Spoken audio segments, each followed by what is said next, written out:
Praise the Lord and hallelujah. Odofo onyankopon hira bebre na nso ye nyame da.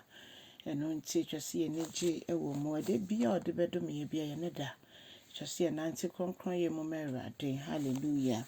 Odofo ye mompa ye. Meda wase bebre odomfo ne mobrahofo eja sa na mnim se Irade mebusuo mu tie mi nyina nso so no irade aye o madom sa. E bompa se irade ka ye ho e wo yade suo yi mu enenso. Ma yente wasem so ase yente mi fa asem no nante yenkwa na nyina emfa nhye wudin kronkron ne nyunyam yeda wase bebre se rade pa wetie yensa wo Jesus Christ dimo ene ya bompaye. Hallelujah. Odofo nenso me ma wakwa about ase senjumedie so se de yengina yenim say this week eweka say ye na watwe kronkron Holy Week and now say Passion Week. Na enra yehwe Yesu a na wohwe na enhwe yenti yepra no na enra nankasa no yebeka se da na etoa da Yesu di wura Jerusalem no bra ye kai no na de chinye no okwasor dem ho nso ekokobutu sikasisafo omopono ene omo edi dwa ni ade ka chom se efie ha enye edwetwafo edan ana obia omo buepo ne mom eye bia ye bompa ye ewo onyame fie bebia ye bompa ye besi sabri na enne ye toaso efi Matthew asempa no etieduonu baako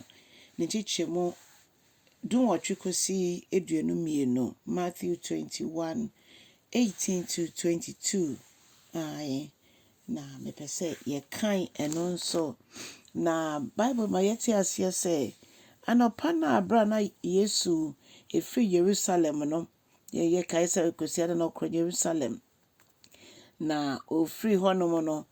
Bible say na okomode no nti ohun se brɔdoma dua bi esi ekwan no ho na okose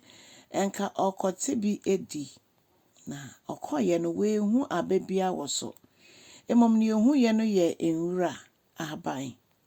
na odomi dua no kache dua ne se fie na ekwe wonso ababiom ampa nso ho na ena edua no ehye na ye nesuafo no wawa na bromo hu sanom bisa se na ba ne sei enampofrum ye adua ye etimi ewi na Yesu ka kire mo se meka no kra me kire mo se mo wogidie se mo wogidie na man anye chinje dia mo betimi aye ade nyina betimi aye bibia efise mo betimi aka kire me pompo so ntutu no betutu na se mo ka kire bipon so ontu kohwe epomo a ebetu na ebesi nso mamode mani hu eno nti mo bompa ye wogidie mo na bibibia mo bebisa medin mo no wogidie mo no monsa ebeka odofo Yesu Kristo ni oka ye ema ye hu se onhye nesuafo nso monko domedome nipa no monko dome eniama dabi se de ebinom from ho nyame nkrofo na nso mutumi dome nipa eye obonsam kra na nume eka no ono nko a no dofo ye mpa ebo nyina ne se onyame mo ye ne yemfa gidie nto anamo eno no hwehwe ye kai eka se nkoa miensa omo master ja talent achade edema oduma omo no mienu de omo de ye adwuma ba kwa amfa nya adwuma nti ye gine de ne fini nsem sapepepe no onyankopon nam ne Yesu twi adwuna gina so se yenso ya anso aba kakra na ye wono mpo no obeje fi yensem na fei ye behye fantini bekase ye bewodo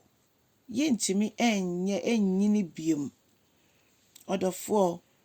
onyankopon hwe ye kwan se eniem ode adua ye mu nyina ye de beye adwuma ma yenje mu entu baabi efise akra bebre omonkwa ejina adoma chede nyamede ama wono so ose ono no bobe no ana bobe no no kra bobe no obi bi obebata ne ho bia no obeyiyi ne ho ɛma na so aba bebree ɔdɔfo etwa sɛ yɛ so aba nya bebi akɛkɛ ne mu honhom aba ɛno ɛna dedi sɛ wo kronkron te yɛ mu ɛno na dedi sɛ yɛ wo Nyankopɔn tumi te yɛ mu ɔdɔfo ɛnɛ onyame pɛ sɛ ɔde yɛ adwuma ɔsɛ we should be fruitful and multiply. If we abide in him and he in us, we see him say hun ne say oye no krabo be no a ne yebata ne ho a yen so yebeso aba. Odo fucha asem no na ma okra bi so enida so se passion wiki enye bra ye gya ye ho mu nyina me rad ye ni to anamon foforo na sa anamon foforo no ye ni to no ebetena ase da enye se afi bia na yebeka se ye ni beto anamon foforo ewo na watwe kronkron mu da bi na fi na ekoi ya brabo ayedanso a ahyira didi enunyam odofo ne nso metu nsa fra ba ye ebusua family life education dwumadie ye guso ene mofra ene mofra na esi ye pono so ye kom ho asem omu hia omodaache omofapem ne nyina ho hia ti odofo me ho hia wo se obeka ye ho me ya dwendwene mofra ho kwan be fa so a